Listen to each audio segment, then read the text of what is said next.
And so, anyway, here's the chapter summary. It says, Mordecai and the Jews mourn and fast because of the king's decree. Esther, at the peril of her life, prepares to go unto the king. And this is some exciting stuff. We are also, we also do some notes from the Red-Headed Hostess. And I love like the commentary that they have on here. So some of the commentary says that a great mourning came upon all the Jews in every province, and they publicly mourned. Sackcloth is a rough and unwearable material. It is like wearing burlap. So like, those weird potato bags. And then when one is in mourning, they put that on and sprinkle ashes upon their head. And it's an outward symbol of the mourning and agony they are feeling inwardly. So Mordecai, who was a very influential Jew, put on the sackcloth and went into the midst of the city and cried with a loud and bitter cry. So that we're going to see that in verse 1. So he also went before the king's gate at the palace, but he was not allowed to pass beyond it dressed in that manner. Well, I wouldn't want anybody dressed in that manner anywhere, right? Okay, but we're going to read verse 1. So when Mordecai perceived all that was done, Mordecai rent his clothes and put on sackcloth with ashes. So this is like after the decree went out that all the Jews were going to be killed. And this is how he was acting, and put on sackcloth with ashes and went out into the midst of the city and cried with a loud and a bitter cry.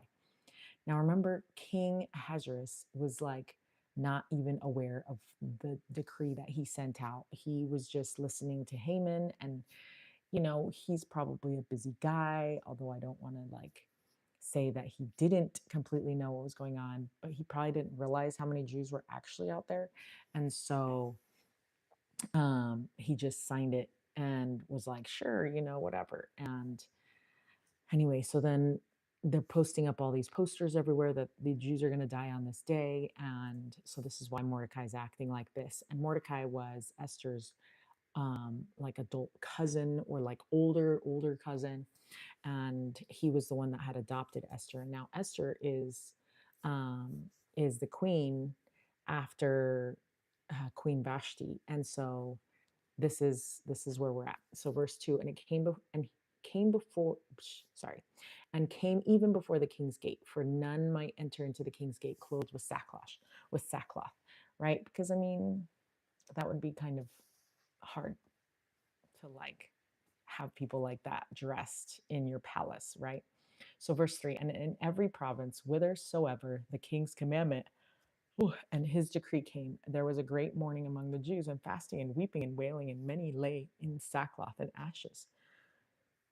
So he wasn't the only one. So Esther's maids and her chamberlains came and told it her. Then was the queen exceedingly grieved, and she sent raiment to clothe Mordecai and to take away his sackcloth from him, but he received it not. So he was trying to say, like, no way, I'm not wearing that, because I want to be in this sad state, right? But she was trying to invite him in. Then called Esther for Hattach, one of the king's chamberlains, whom he had appointed to attend upon her, and gave him a commandment to Mordecai to know what it was and why it was, of, why he's like this, right? Because she has no idea what's going on. So Hattach, yeah, went forth to Mordecai unto the street of the city, which was before the king's gate. And I apologize, I keep yawning because normally I am on a treadmill walking to keep myself awake, but my treadmill has broken recently and we do not have our treadmill. So we get the yawns. And Mordecai told him of that. Sorry, hold on. So Hattach went forth to Mordecai unto the street of the city, which was before the king's gate. And Mordecai told him of all that had happened unto him, and of the sum of the money that Haman had promised to pay to the king's treasuries for the Jews to destroy them. Oh, see, like this is, now he's telling him what's up. Also, he gave him a copy of the writing of the decree that was given at Shushan to destroy them, to show it unto Esther, and to declare it unto her, and to charge her that she should go in unto the king to make supplication unto him, and to make request before him for her people. And Hadach came and told Esther the words of Mordecai. Okay, um, so the commentary says that Esther found out the decree through the servants, and she was exceedingly grieved. Okay, and Mordecai was aware of the money that Haman had promised to pay the king after the Jews were killed, and he included it in the report that was to go to Esther. So he also included a copy of the decree and explained that Esther needed to go before the king to make supplication unto him. So he was really prepared and had all these things. He wasn't just going like to complain or cry or whatever, but he was prepared to present this to her.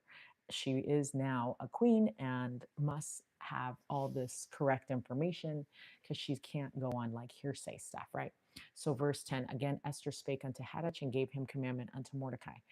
And all the king's servants, oh, man, I am so sorry. All the king's servants and the people of the king's provinces do know that whosoever, whether man or woman, shall come unto the king into the inner court, who is not called, there is one law of his to put him to death, except such to whom the king shall hold out a golden scepter, that he may live. But I have not called to come but I have not been called to come in unto the king these 30 days.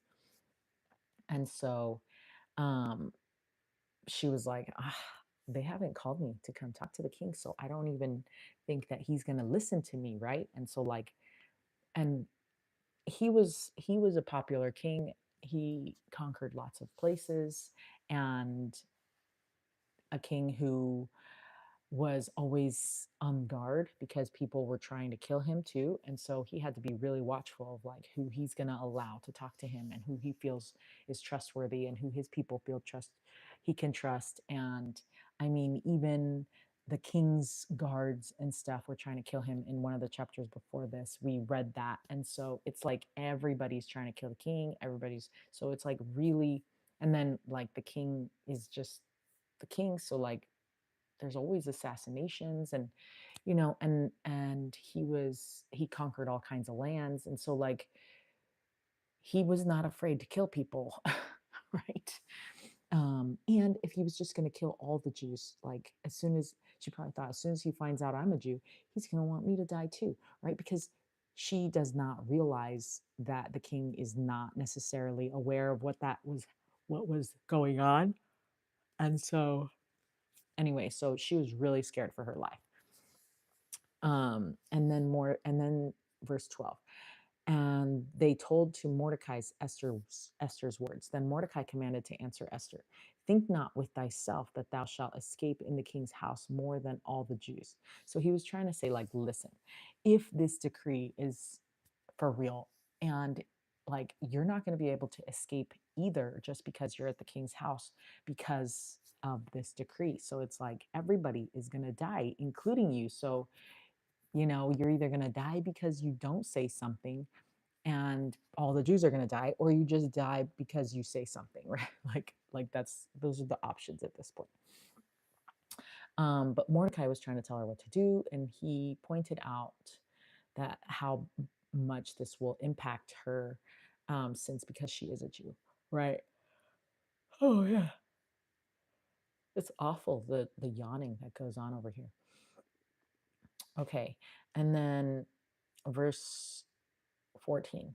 For if altogether For if thou altogether holdest thy peace at this time, then shall there enlargement and deliverance arise to the Jews from another place. But thou and thy father's house shall be destroyed, and who knoweth whither thou art come to the kingdom for such a time as this? And that's like our favorite popular scripture that, you don't even know what is going to happen from here. And who knows, like, what if this is why you were chosen? This is why the Lord had him choose you, right? So verse 14 has been used many times to help us all understand this principle that God has placed individuals upon the earth at specific times for specific reasons. So here's some examples. Sister Virginia Hugh Jensen, she says this. She says, sisters, I do not believe that you and I are here at this unique time by accident. I believe that, like Esther of old, We are come to the kingdom for such a time as this, when our influence, our example, our strength, and our faith may stand as a bulwark against the rising tide of evil that threatens to engulf our homes, our families, and our loved ones. End quote. Virginia U. Jensen, Creating Places of Security, October 1997 Journal Conference. Ooh, I love that. Okay, and then we have Sister Dalton. I love Sister Dalton. She was the Young Women's General President at a time. When it was at a time when I was the Young Women's President in our ward, and she was just the best. Okay, so um, she says, the youth have been prepared for such a time as this. They are intelligent and bright. They are proficient in computers and the internet. They are a great untapped resource for good in the world. They have been reserved for these latter days, and they have a great work to do.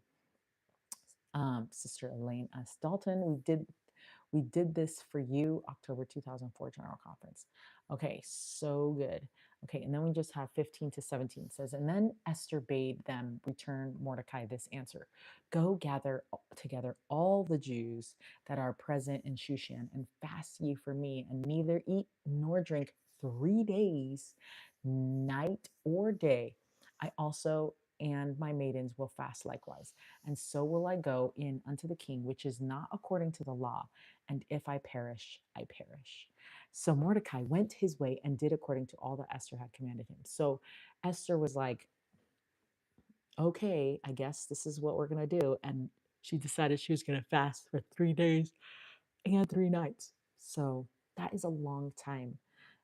And she's living in the palace. Can you imagine? Like, I will liken fasting 3 days here in my home.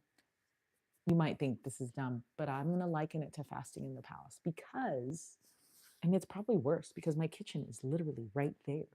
And I pass the kitchen so many times, and I have to feed the children, and I have to feed the husband, and yeah, I might not be the one cooking it all the time, but it's there because all the people in my home need food.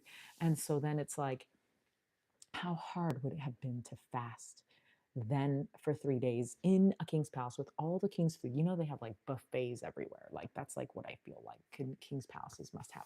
But also, even if they don't have buffets everywhere, maybe her kitchen is far away and it's easier for her to fast in her room without food. But I don't know. So I think me fasting for 3 days would be so hard and would just be not the best situation. And I mean, I would obviously really try hard to make sure that I keep that fast, but also my life is not in danger. So I guess, and the people that I love are not in danger. So I probably would fast and it'd be fine. I'd probably throw away my fridge or whatever.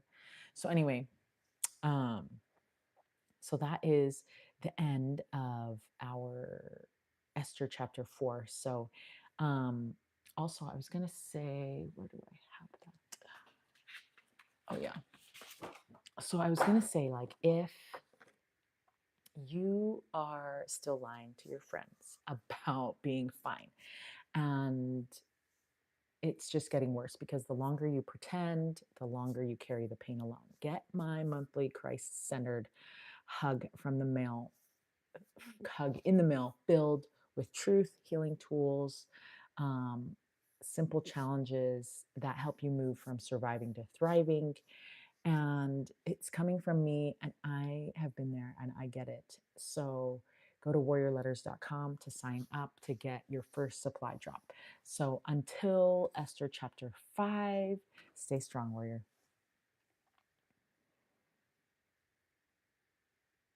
Let's see how we stop the video now.